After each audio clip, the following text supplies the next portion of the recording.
Assalamualaikum, selamat pagi anak-anak. Bagaimana kabar kalian hari ini?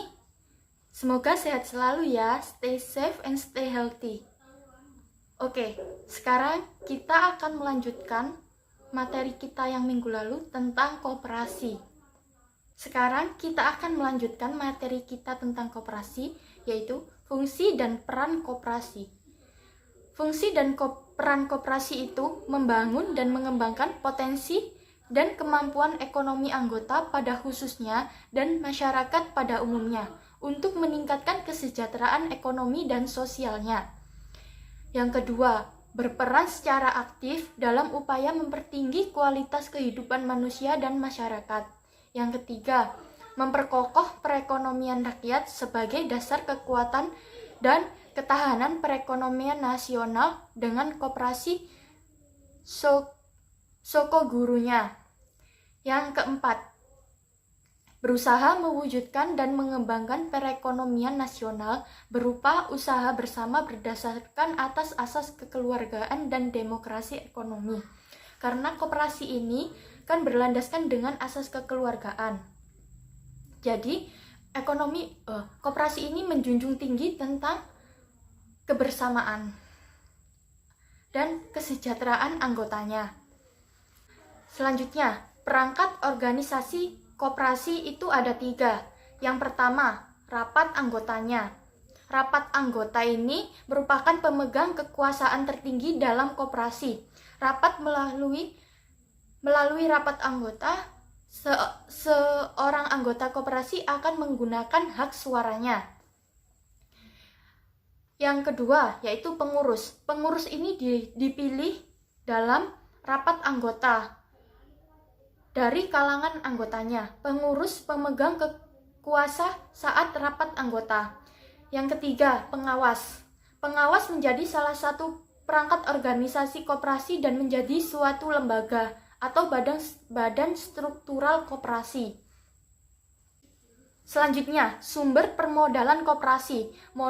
Koperasi modal sendiri menjadi sumber modal sebagai berikut, yaitu ada 4.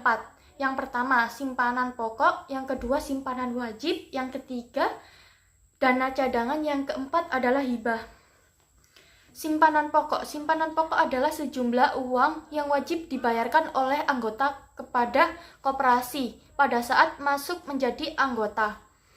Yang kedua, simpanan wajib. Simpanan wajib adalah jumlah simpanan tertentu yang harus dibayarkan oleh anggota kepada koperasi dalam waktu dan kesempatan tertentu. Misalnya, 1 bulan sekali, gitu. Yang ketiga, dana cadangan. Dana cadangan adalah sejumlah uang yang diperoleh dan dari penyisihan sisa hasil usaha. Kan nanti kita akan membagi sisa hasil usahanya tersebut. Yang keempat adalah hibah.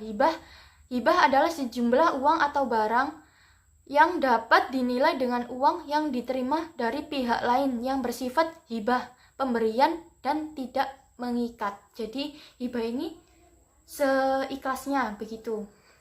Selanjutnya,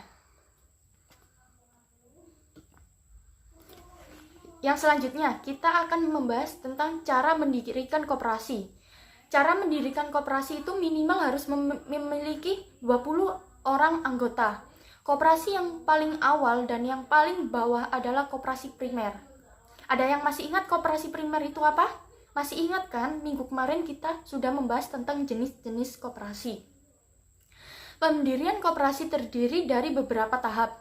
Yang pertama, pengumpulan anggota. Karena untuk menjalankan koperasi membutuhkan minimal anggota 20 orang.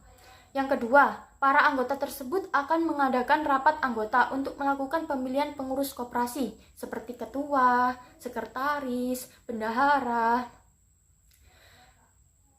Dan pengurus koperasi itu dipilih dalam rapat anggota.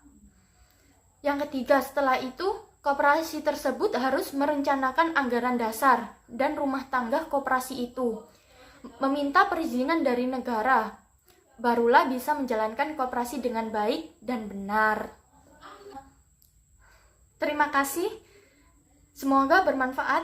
Ibu akan memberikan tugas dikumpulkan minggu depan. Coba Kerjakan LKS halaman 75 sampai 77.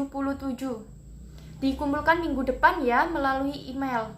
Terima kasih. Assalamualaikum warahmatullahi wabarakatuh.